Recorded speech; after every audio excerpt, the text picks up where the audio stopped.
हाँ, तो आज स्टेट का पार्ट 5 है और पार्ट 4 में हमने भारी कुल खर्च और पारिवारिक की 3 विधि को हमने कवर करा था। पार्ट 5 में हमको जो बचे हुए सवाल है कौन से कुल खर्च पारिवारिक और भारित के वो सवाल हमको कवर करने हैं। तो पार्ट 5 में हम क्या सेक्शन एफ के कुछ सवाल जो बचे हुए वो सवाल करेंगे, जिसमें 5, 6, 7, 8 और 9 सवाल, ये जो सवाल बचे हुए वो सवाल हम पूरा करेंगे। जैसे कि सवाल सेक्शन एफ का देखते हैं।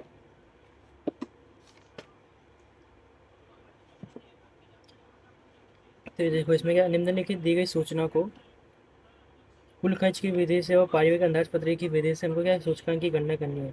तो कुल खर्च की विधि, जैसा कि मैंने बताया था आपको पिछले वाले वीडियो में, कुल खर्च की विधि में आपको लास्ट पर या तो पासे का यूज़ करना होता है, जबकि पारिवारिक अंदाजपत्र की विधि में हम पारिवारिक अंदाजपत्र की विधि क्या कहलाती है, भारित वाली विधि कहलाती है, भारित औसत की विधि। भारित का सूत्र क्या है, I W/W, है ना, सिग्मा I W/सिग्मा W।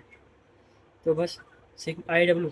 तो जैसे कि मैंने खर्च की विधि आप करोगे, मैं पारियों के अंदाज पत्र की विधि समझाऊंगा। क्यों? क्योंकि कुल खर्च की विधि बहुत इजी है, सीधा लास्ट पर या पास से। तो इसमें आपको खुद मालूम पड़ जाएगा Q0 P0 P1 क्यों 2013 क्वांटिटी Q0, मूल्य P0, और ये तो आपको मालूम पड़ गया होगा। तो उसके हिसाब से क्या मालूम है आपका, यहाँ पे लास्ट पर का सूत्र लगेगा। जबकि पारियों के अंदाज पत्र की विधि अभी नहीं है, तो नहीं आपको मैं सिखाऊंगा अभी। तो पारिवारिक, तो आंसर 5 में क्या बोला, पारिवारिक से हमको सवाल करना है। तो P0 मतलब 2013 के लिए P0 देख लो लिखा है। इसमें पहले आप समझ लो खुद। इसमें क्विंटल लिखा है, जैसे कि पिछली वीडियो में बताया होगा कि 1 क्विंटल बराबर 100 kg। के जी तो चलो सेम है, परंतु आगे क्या है 100। तो 100 को क्या करेंगे हम, मूल्य से भाग देंगे। तो मूल्य यहाँ पर है, मूल्य यहाँ पर है। 100 से भाग देंगे 18, 100 से भाग देंगे 24। उसी प्रकार के जी आगे क्या है 20, उसको क्या करेंगे, मूल्य से भाग देंगे 35। 800 को 20 से भाग देंगे 40। के जी। इसमें कुछ चेंज होगा नहीं। अगर आगे कुछ होता तो मूल्य से भाग देते थे। यहाँ पे के जी फिर आगे 20 है, तो क्या करेंगे 2000 से भाग देंगे 100, 2000 से भाग देंगे 120। बाकी के जी तो इन सब में चेंज नहीं होगा, इन सब में चेंज करके आपको वैल्यू लिखनी है। जैसे कि P0 कैसा है यहाँ पे, 18, 35, 30, 108, 100, 400। उसी प्रकार यहाँ पे क्या दिया गया है, Q0 100, 40, 40, 60, 40, 36। ये 100 है, ये याद रखना। ये P1 कितना आ जाएगा, 24, 40, 36, 120, 120, 480। अब आई, जिसके जो बेसिक सूत्र है, जो मैंने पार्ट 1 में ही आपको बताया था, P1/P0 × 100। P1 दिया है, P0 दिया है, मल्टीप्लाई 100। मतलब क्या करना है, P1 24/P0 कितना हो जाएगा, 18 मल्टीप्लाई 100। तो कितना जाएगा हमारी वैल्यू, 133.33 हो जाएगी। वैसे ही आपको सब में करना है, तो वैल्यू कैसी आएगी, फिर 114.29 आएगी। फिर कितनी आएगी, डायरेक्ट 120 आ जाएगी बिना पॉइंट के। फिर 111.11, फिर 120, फिर 120। तो आई का टोटल क्या हो जाएगा हमारा, 29280। वैसे डब्लू, अब डब्लू का जैसे कि मैंने आपको बताया था, और डब्लू नहीं दिया, तो डब्लू निकालने का सूत्र क्या है, P0 Q0। डब्लू निकलेगा P0 Q0, 1800, 1400, 1200, 6480, 4000, 14400। टोटल कितना हो जाएगा हमारा, आई का टोटल नहीं करना है यहाँ पे, इसका टोटल हो जाएगा 29,280, क्योंकि सिग्मा डब्ल्यू है ना, इसका टोटल नहीं करना है गलती से। आई इंटू डब्ल्यू, डब्ल्यू आ गया, आई आ गया। आई इंटू डब्ल्यू करना है, तो 133.33 गुणा 1800 कितना हो जाएगा, 2399944। वैसे ही यहाँ पे 1600006, 1440000। दिखाई दे रहे हैं ना आपको, 7199,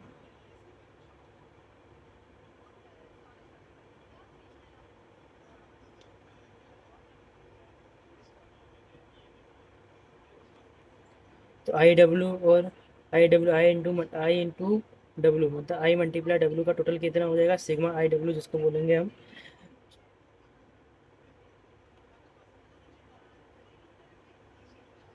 3471 992.8 अब इसका सब क्या बोला है हमको कि 2015 के लिए सूचकांक, तो पारिवारिक अंदाज पत्र की विधि से क्या, पारिवारिक अंदाज पत्र की वजह से का सूचकांक sigma I W sigma W value कितनी दी है हमारे पास, 347192.8 इंटू कितना हो जाएगा सिग्मा डब्ल्यू 29280 29,280, हमारी वैल्यू कितनी आ जाएगी यहाँ पे बताओ, 118.58, 118.58। अधिघटन बोले तो क्या करेंगे, अधिघटन के लिए 100 से माइनस कर देना। अब आंसर 6, तो आंसर 6 में देखो क्या होगा।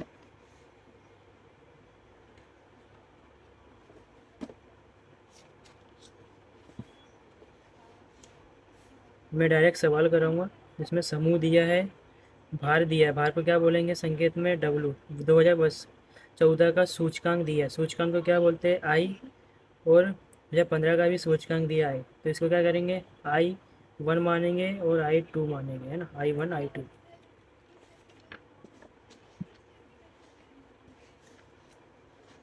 तो पहले मैं भार लिख दूंगा 31, 14, 22, 10, 23, और वैसे ही मैं I1 और I2 लिख दूंगा, है ना, 270, 168, 205, 174, 303, जैसे ही I2 लिख दूंगा 281, 178, 210, 177, 337, 177, 337, ये हो जाएगा। अब I1 W ये क्या है, तो I1 और इंटू डब्ल्यू करना, I1 इंटू डब्ल्यू वैसे ही I2 इंटू डब्ल्यू, है ना, I1 इंटू डब्ल्यू कितना हो जाएगा,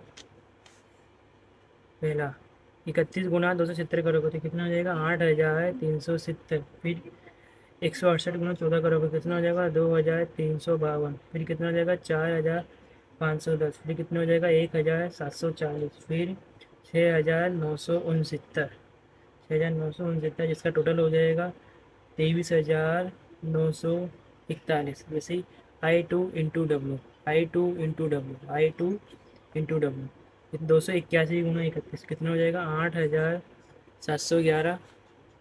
वैसे यहाँ पे 178 गुना 14 2,492, फिर 4,620, फिर 1,770, 7,751 जिसका टोटल कितना हो जाएगा 25,344, 25,344। अब क्या बोला 2014 का हमको सूचकांक की गणना करनी है, और 2014 का दिया है ये, और ये 2015 का दिया है ना, तो 2014 का निकालेंगे फिर 2015 का निकालेंगे, और डब्ल्यू का टोटल कितना हो जाएगा यहाँ पर 100 हो गया, I1 into upon I W 23941, कितना जाएगा 239.41, वैसे इधर 253, 44, 100, है ना। वृद्धि इसका मतलब क्या होता है कि 2015 और 2014 में आप खुद देखो कितने, 2014 के मुताबिक 2015 में क्या हो रही है, वृद्धि हो रही है, तो वृद्धि कितनी हुई है वृद्धि, तो 2015 में से क्या करेंगे, और मैं ये क्यों कर रहा हूँ क्योंकि आपके सवाल में बोला गया है, देखो क्या, कि 2015 के समक्ष मूल्य वृद्धि के समक्ष प्रदान करने के लिए पर्याप्त वेतन क्या हुआ, यहाँ पे वेतन लिखना बाकी है। 2015 का निकला, 2014 का निकला, 2015 में क्या हो रही है वृद्धि हो रही है, और कितनी वृद्धि हो रही है यहाँ पे देखने मालूम पड़ जाएगा कितनी वृद्धि हो रही है यहाँ पे,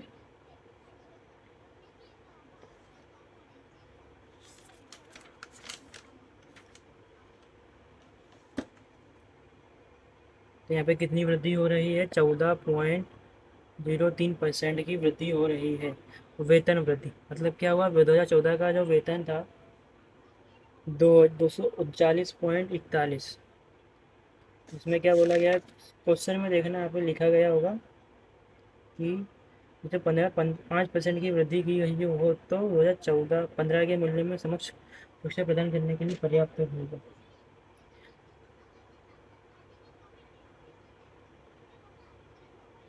तो वेतन वृद्धि हमको क्या बतानी है, परसेंटेज में बतानी है, वेतन में वृद्धि। तो 2014 के मुताबिक 2015 में वृद्धि हुई, कितनी वृद्धि हुई, 14.03 की 2014 के मुताबिक। तो हमारा आंसर कितना हो जाएगा यहाँ पे, 5.86%। 5.86%। इसमें क्या बोला गया, I1 दिया, I2 दिया, 2014 का सूचकांक निकालो, फिर 2015 का निकालो, और दोनों में वेतन में क्या हो रही है, वृद्धि हो रही है, 14.03% की वृद्धि हो रही है। और इस वृद्धि 2014 के मुताबिक कितनी है, तो 5.86% है। ये इस सवाल में पूरा हो गया आंसर। आप ज़्यादा से ज़्यादा, आप अगर यहाँ तक भी सवाल करोगे तो आपको पूरा मार्क्स मिलेंगे, फुल मार्क्स मिलेंगे। और यहाँ भी करोगे तो भी फुल मार्क्स मिलेंगे। तो ज़्यादातर सवाल यहीं पे करना, आपको समझ में नहीं आया तो ये नहीं करना, आप ये सवाल कर देना, बस आपको फुल मार्क्स मिलेंगे। इसलिए हम आंसर 7 करेंगे।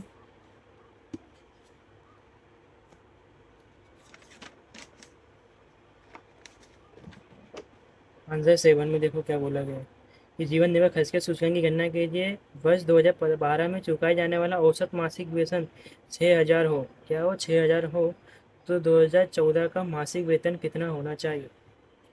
2014 का मासिक वेतन कितना होना चाहिए, तो सबसे पहले क्या निकालेंगे हम, 2014 का सूचकांक निकालेंगे, है ना। तो 2014 के लिए हमको क्या क्या दिया गया है, मूल्यांकन जिसको आई बोलेंगे, और भार जिसको डब्लू बोलेंगे, है ना।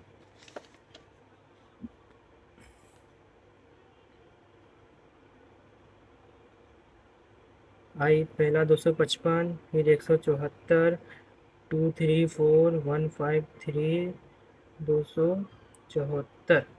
डब्लू दिया है 42, 8, 12, 18, 20। 20 दिया, और इसका टोटल कितना हो जाएगा हमारा 100।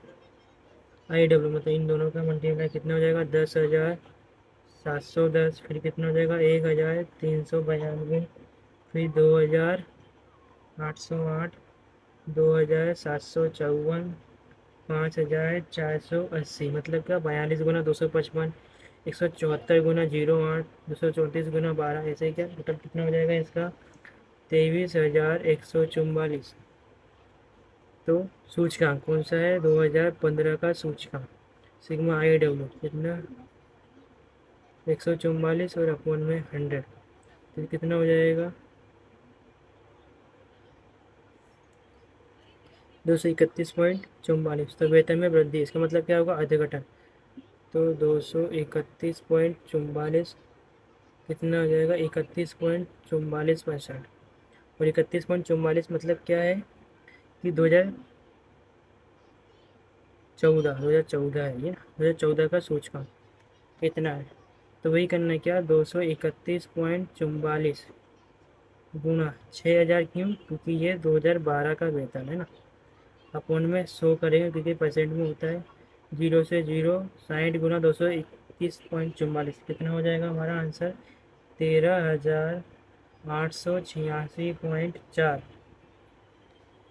हमारी आवक होनी चाहिए। अगर 2012 में हम औसत मासिक वेतन 6,000, तो 2014 में औसत मासिक वेतन कितना होना चाहिए, 13,886.4 होना चाहिए, 13,886.4।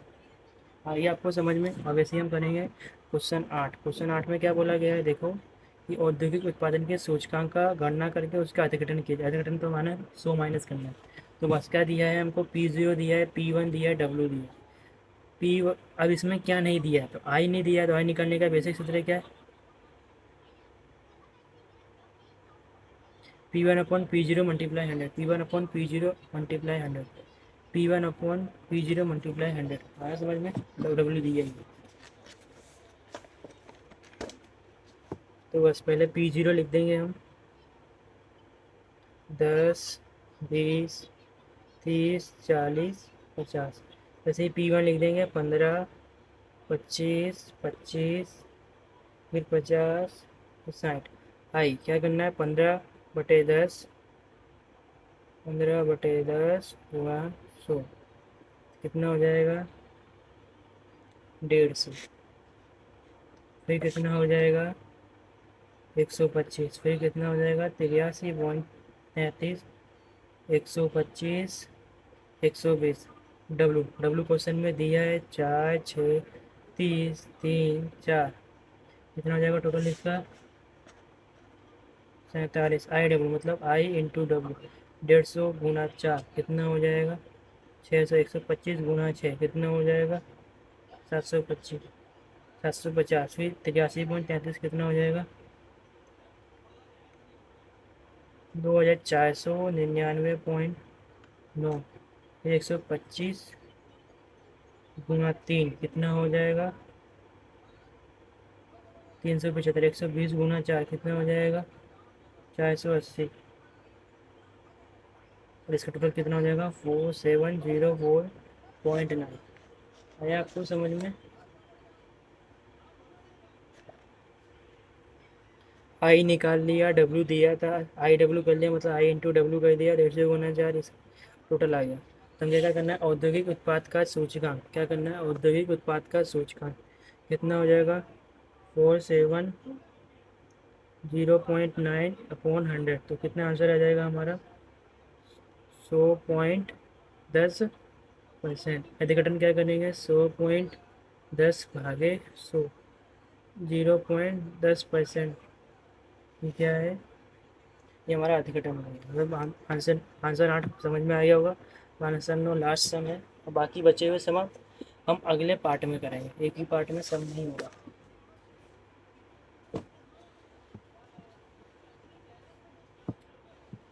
तो आंसर 9 क्या है, 4 विभिन्न वस्तु दी गई हैं, 2015 के सूचकांक का परिगणन करना। तो 2015 के लिए कुछ दिया होगा हमको, भार दे दिया है। 2014 के लिए मूल्य P0, 2015 के लिए P1। तो क्या अब इसमें इसके जैसे ही सवाल है, बिल्कुल किसके जैसा सवाल है ये, 8वें जैसे ही सवाल है। तो क्या करना है, वार दिया है, 40 लिख दिया, 25 लिख दिया, 20 लिख दिया, 15 लिख दिया। टोटल कितना हो जाएगा इसका, 100। फिर P0 और P1, P0 क्या करेंगे, 32, 80, 24, 4, 40, 100, 30, 6।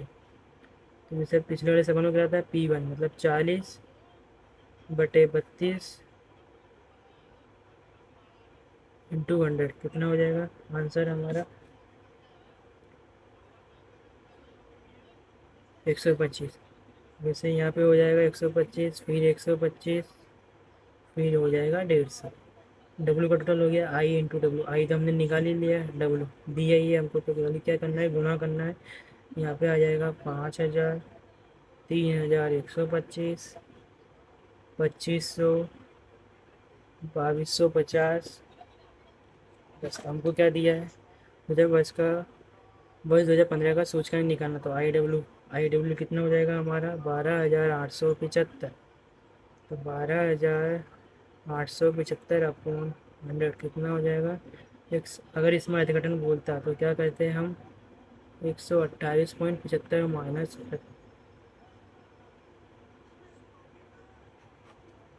ये हमारा अधिकतम। मतलब बाकी के जो सम बचे थे, कौन कौन सी विधि के, अपने कुल खर्च की विधि, भारित औसत की विधि और पारिवारिक की, तीनों विधि के सब बचते, खाली शॉर्ट सम है। कौन से सम बचते हैं, शॉर्ट सम, जिसको हम क्या अगले पार्ट में कवर कर लेंगे, और आपका चैप्टर क्या हो जाएगा एक पूरा। तो सवाल हमारे सिर्फ शॉर्ट बचते हैं। तो आप वीडियो को लाइक करें, सब्सक्राइब करें, अपने दोस्तों को शेयर करें, जिसको वीडियो जिसकी स्कूल में पढ़ाई नहीं हो रही उनको शेयर करें।